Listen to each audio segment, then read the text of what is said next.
Yes guys, welcome back to another Fantasy Football Fix YouTube video. My name is FPL Nacho, and in this video I will be revealing my Game Week 2 team alongside some players that I really think we need to have on a watch list who are fantastic differentials. And I'm also going to reveal the predicted points for Game Week 2 as there are a few surprises on here that we need to consider for our team. So make sure you do drop a like on this video, make sure you do smash that subscribe button, and without further ado, let's get into today's video.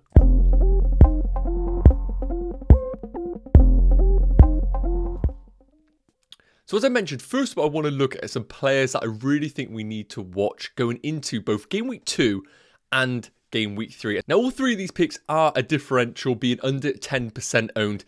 And those are going to be Newcastle's Harvey Barnes, Chelsea's Enzo Fernandez, and Man City's Julian Alvarez. So first of all, I want to touch on Newcastle's Harvey Barnes, who I do think is a little bit of a surprise pick in here, but I do think that he could offer fantastic value. Now, he only played 25 minutes in Game Week 1, coming on and putting up some incredibly impressive numbers, even though one would argue the game was done and dusted when he did appear. But firstly, 6.5 million for Harvey Barnes. Yes, he does come into that competitive bracket around Mbeumo, Eze, Mitoma, to name a few.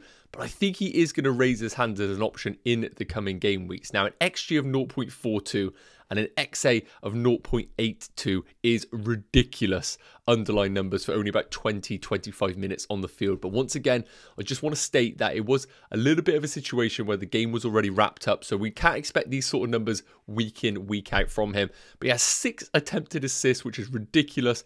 1 shot in the box, and 4.39 expected FPL points per 90. Now, the reason why I'm quite excited by Harvey Barnes is because of what he does offer to this Newcastle team.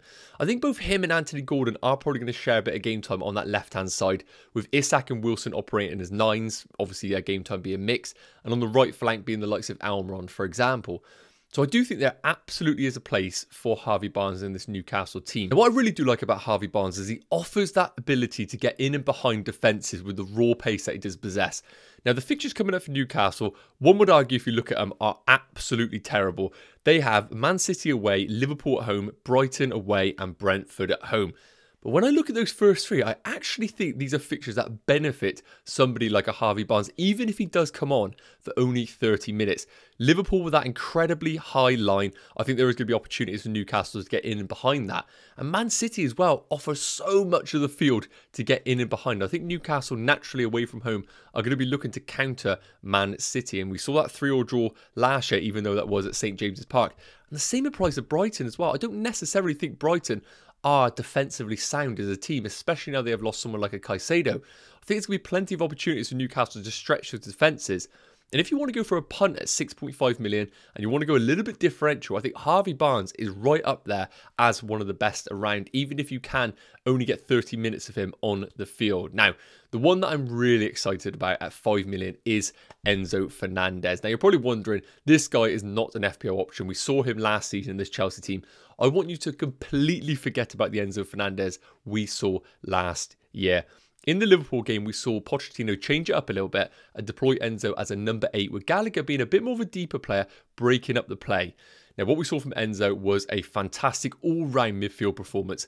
XG of 0.08. Again, not necessarily the best numbers, but an expected assist of 0.29.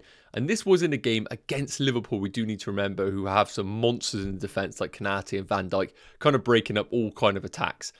Now, with the inclusion of Caicedo into this Chelsea team, I am fully invested in the thought of Enzo being an FPL option. And the main reason being is I don't think he is a number 6 that we saw last year. He will be deployed more and more as a box number 8 in this Chelsea team, being a creative force in the final third.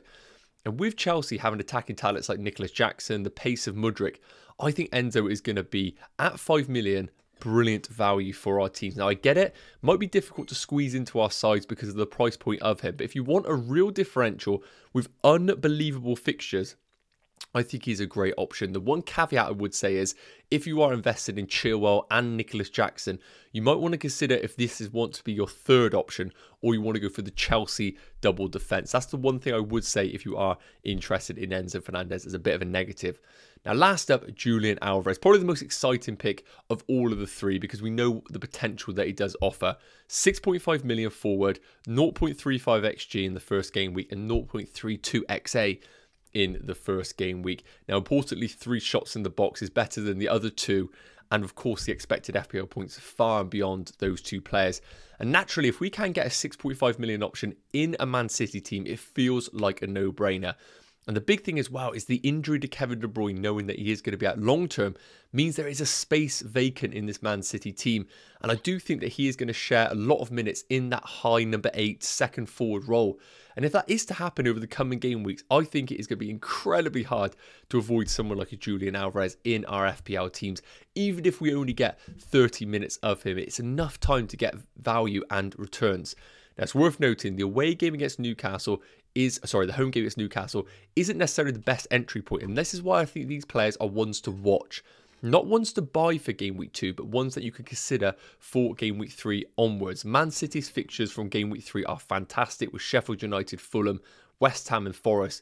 If we see Julian Alvarez play in that Newcastle game and look really sharp, I think game week 3 onwards, he could be an alternative to someone like a Nicholas Jackson if you want to go down that route.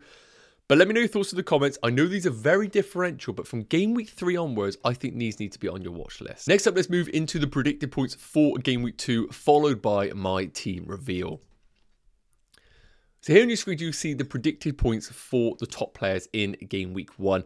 And there shouldn't be many surprises here because of the fantastic fixture Liverpool have against Bournemouth. Alisson leading the way for goalkeepers at 4.7, Trent at 5.5 for the defenders, Salah at 7.1 for the midfielders, and no forward at Liverpool in the top 5, which is worth noting. Now, I think we need to kind of rule out the Bournemouth 9-0 victory last season. I think this is a very different Bournemouth this year, and I do think they are actually going to cause a few problems for Liverpool offensively. It's whether they can actually keep anything tight at the back is going to be the big question mark. And it is why if you are looking at a potential Mo Salah captaincy, I do think that he is the best captaincy and the predicted points do back it. He is predicted to score more points than Haaland this week. So if you are looking for a differential, he is absolutely the route to go for. And if you're paying that much for someone like a Mo Salah, it's a no-brainer to put the captaincy on him and swing against an Erling Haaland. Now, other players that might be a consideration for your teams, someone like a Matty Cash, if you want to get some investment in the Aston Villa defence, 4.3 predicted points, looking like a good option.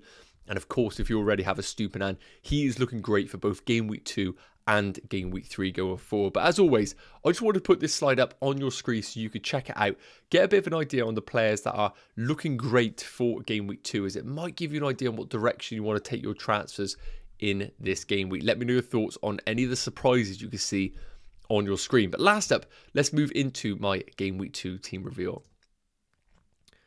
Now, of course, I am going for a 3-5-2 formation. It's worth noting I have 0.5 million in the bank and 1 free transfer available to me. And at the time recording, I am pretty locked in with this squad and transfer plans. So first up, between the sticks, I have gone for Matt Turner.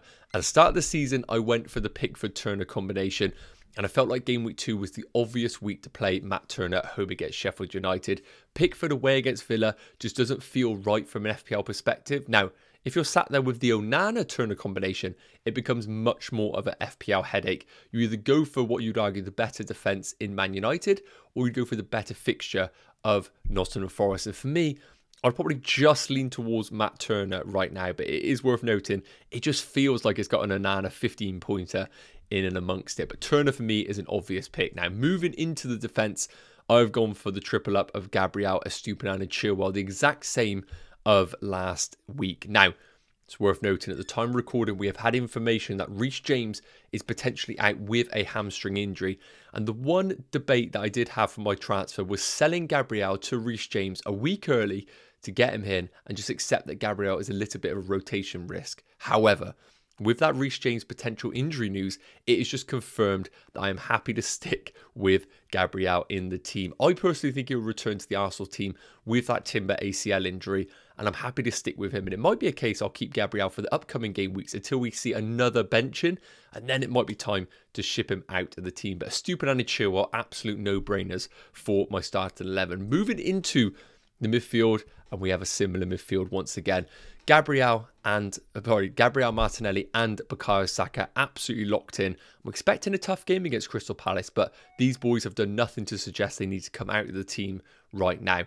And in terms of the Man United midfield double up, I think a lot of people are getting a little bit itchy feet thinking maybe we start to move away from him. But I think this Spurs game is actually a better fixture for them than what Wolves proved to be. I think Spurs are going to offer up a lot of space in behind their defence. And with someone like Rashford running in behind, Bruno Fernandes with those key passes, I'm more than happy to stick with them for game week 2 and then reassess in game week 3 when the fixtures start to turn for the likes of Spurs. Maybe then that's the time to come down from a Bruno Fernandes. But I am more than happy to wait this game week as I think there are going to be goals in this game. Now, moving into the forwards, I cannot part ways with Ollie Watkins. I know a lot of people are tempted by Nicholas Jackson, even someone like a João Pedro, but at home against Everton, I always earmarked this as the opportunity for Watkins to really keep up with the Brighton attackers if they were to go off in game week 1. And for me, Watkins just feels like such a safe pick for this week. We know he's going to play every minute. He's going to be on penalties, and it's a really favourable fixture at home against Everton. And then what we can do is obviously then look from game week 3 onwards to assess and maybe move him to a Nicholas Jackson later down the line. Now, of course, what does the bench look like? Well, Pickford, Udogie, Kabore with the blank, and Mabama at home against Chelsea. But I'm happy with this team. As I said, I have one free transfer available and 0.5 million in the bank. And the one deliberation I did have was Gabriel to Reece James. But now that Reece James is ruled out of a hamstring injury, I am very comfortable playing this team. If Gabriel does get benched, then that just means to me I have 2 free transfers in game week 3. One of those will be to sell Gabriel to a defender, and the second one might get used to either downgrade Bruno Fernandes or a Martinelli, or downgrade a Watkins to a Nicholas Jackson. I think that flexibility is just a better move in game week 3 than wasting one this week. So this is how the team's looking. Captaincy on Erling Haaland, but it is worth noting if I had Mohamed Salah, I would put the captaincy on him. Let me know your thoughts on the comments. And once again, thank you so much for tuning into today's video. Make sure you do drop a like and of course, smash that subscribe button. And I will see you in the next one. Take care. Cheers.